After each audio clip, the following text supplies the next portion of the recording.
it's Teacher Kate. And today we're doing lesson 1 of my writing class. Now this is a beginner's writing class. It's going to be good for maybe kids who are learning how to write in English. It could be a good refresher for ESL adults who are wanting to kind of go back to the basics of writing. And it can also be good for some homeschool students who are wanting a little more details about how to write. Because we're going to break it down in a very simple way. It's going to help improve your writing from the ground up. So this is kind of a follow along with a certain book called The Story of Ferdinand by Munro Leaf. And I will leave a link in the description to where you can buy this book. It's not wholly necessary to have the book to follow along, but there are some questions that are related to the book that might help. So let's get started. Now, if you have seen my video about sentence building, this is where that comes from. So we're going to start building our sentences from the very beginning. And you recall our writing toolbox, we have the 5 W's, which is who, what, when, where, and why. And these are important when you're coming up with stories. By the end of this series, you should be able to write a short story of your own. And we're going to write one together in this lesson. So we need to know who, what, when, where, and why before we can start writing. So to break it down, who is in the story, what did they do, where did they go, where were they, when did it happen, and why did they do it? This can help us understand more of how our character thinks and the direction that we want our story to go. So we're going to start with some simple sentences. Now a simple sentence is who plus what, kind of like a noun plus a verb. They aren't very good sentences. They're kind of like in a primary reader when a little kid is learning how to read, and they have things like girl swims, boy runs, teacher jumps. They are technically sentences, but still not great sentences. They are actually called Dick and Jane writing.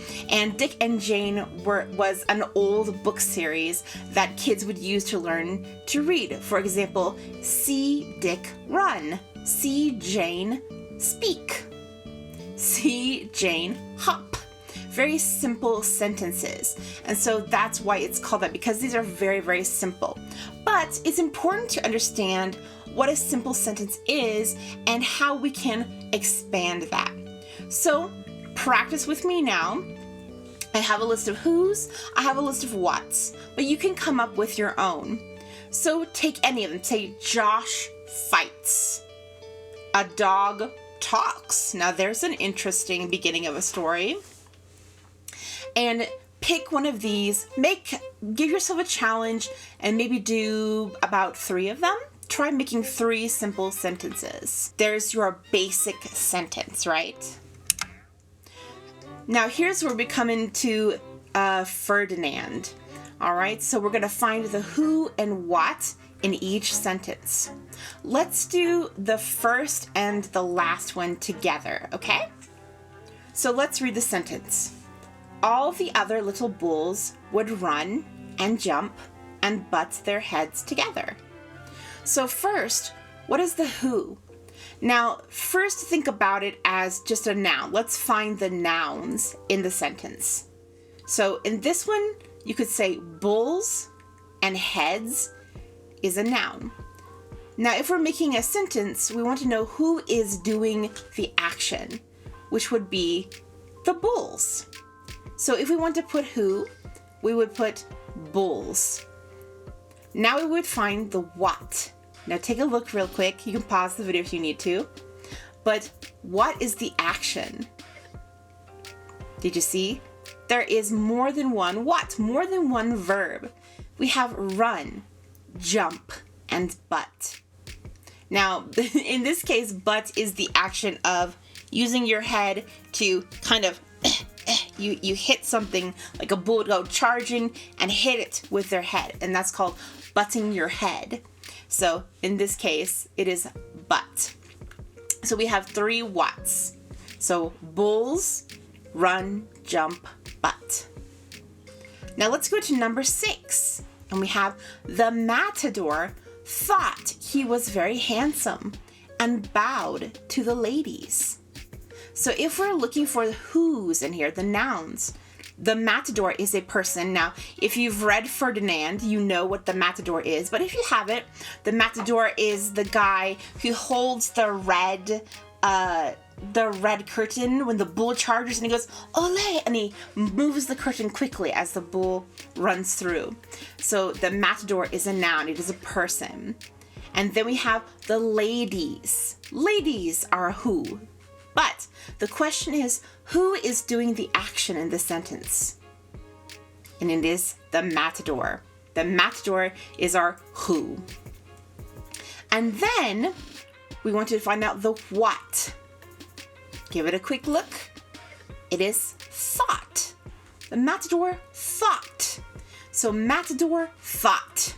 Now, if we add things like the bulls run, jump, and butt, the matador thought, you have some simple sentences here.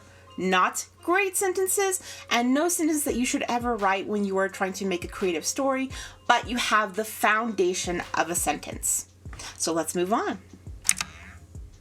All right, we're with our when and our where. Our when.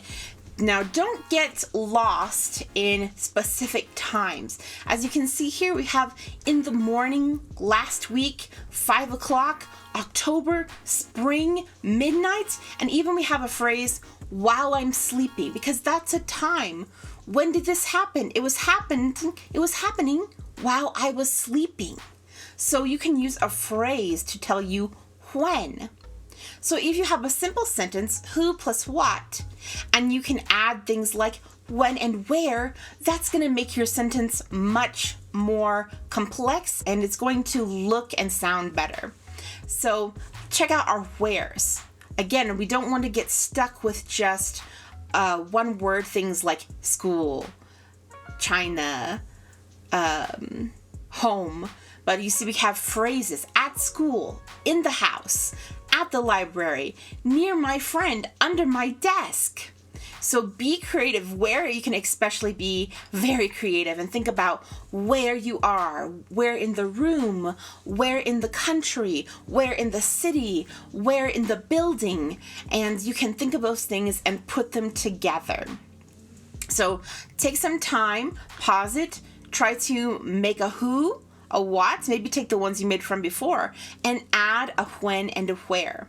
So I'm going to take a who, and I'm going to say Lizzie, and I'm going to choose a what, and I'm going to say reads.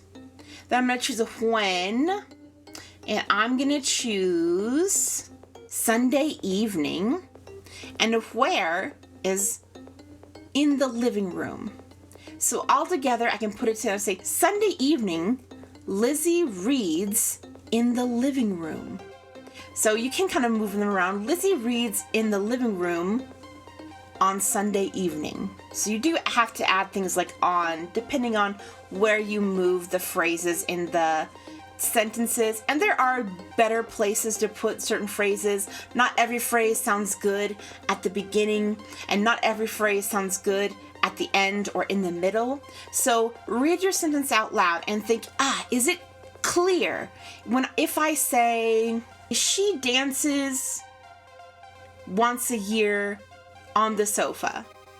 On the sofa, she dances once a year. She dances once a year on the sofa. So that one can actually work around, but there's phrases that sound a little confusing unless you put them in the right place. So play around, don't be afraid to make mistakes. Let's keep going. All right, let's only do the first one for this one, and you can do the rest on your own. And we're going to find all the who, what, when, and wheres in these sentences. So the first one. Once upon a time in Spain, there was a little bull named Ferdinand. So our who would be Ferdinand or bull. And our what could be was. So this one has the helping verb was, and the when, once upon a time, and where, in Spain. This is to identify how the writer has put these phrases together in the sentence, how they have identified who, what, when, and where. So we don't need to do anything more with this one, but you can pause it and do the rest on your own. Let's move on. All right, here is our big mega jumbo sentence. This is much, much more complex than our simple who plus what from the beginning of the lesson. So we have every morning, Ferdinand liked to sit under the shady tree and smell the flowers. Okay, so first, how do we get here? We started with a who, Ferdinand. We added a what, liked. Ferdinand liked. Technically, it is a simple sentence, but not a very good one because we don't know what he liked. We don't know what he was doing. We don't know anything about it. So we need to add information. So let's add a when, in the morning. But then we can make it even more specific. We can say how often, every morning. So now we have every morning, Ferdinand liked. But now we need to know, what did he like to do? Well, he liked what? To sit. Every morning, Ferdinand liked to sit. Okay, so we've got a lot of information, and that in itself could be a sentence, but we can make it even better. We can say, where did he like to sit? He liked to sit under the tree. That's even better. Every morning Ferdinand liked to sit under the tree. That's a great sentence. But we can do even more. We can say, what kind of tree is it? It is a shady tree. Every morning Ferdinand liked to sit under the shady tree. That's also a good sentence. But we can do more. We can add a second what. So Ferdinand liked to sit and smell. Ferdinand liked to sit and smell. Let's put it together. Every morning Ferdinand liked to sit under the shady tree and smell. Oh, wait a minute. That's a little confusing. And smell. We have to add, what does he like to smell? The flowers. And that's how you get this sentence. Every morning Ferdinand liked to sit under the shady tree and smell the flowers. So you can start, this is showing how we can start with just a simple who and what, and don't get overwhelmed, and then just say, what can I add to make this a better sentence? And think about your whens and see how quickly it went from a simple 2-word sentence to this huge, complex, beautifully written sentence. So start simple and slowly add things to your sentence. And when you get more comfortable, you'll be able to add more sentences. Then you'll have a paragraph, and then you can add more paragraphs. And we're getting ahead of ourselves. We'll get there. All right, here we go. Here we can put into practice a list of who, a list of what, a list of when, a list of where. And we can put them all together. Lizzie swims. Lizzie swims in the pool. Lizzie swims in the pool every morning. Dog barks. Now we want to add it to be better, right? We don't say dog barks, we say the dog barks. The dog, and then we added likes to bark. The dog likes to bark while I'm sleeping. So we can play around, change the tense of the words to match so that we don't have different like past tense and future tense working together. Then next, we have your turn. So I want you to do a little bit of homework. Pick a who, pick a what, add a when or where or both, and you can share your sentence in the comments or keep it to yourself. See if you can make 3 sentences. Even better, see if you can make 3 sentences that go together, that tell a small story.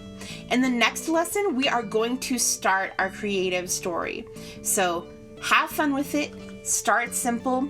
You notice today that I didn't use very many grammar terms. I used a couple like noun and verb, but I want to keep it simple because sometimes when we think about grammar terms like adjective and adverb, we get a little too confusing. And so I want you to keep it in simple terms. Who, what, when, where, and why. Think about those things and don't get wrapped up in the grammar. Grammar is really good to know. It is important to know, but sometimes grammar can trip us up and halt our English journey. So I hope you had fun. I enjoyed working with you today. Come back next time for lesson 2 when we start our story. If you want to buy the writing class yourself and do it on your own time, I'll leave a link to where you can get this. It's all created by me. And if you want to start your English journey with me, you can click the links below. So I look forward to seeing you in the next lesson. Bye!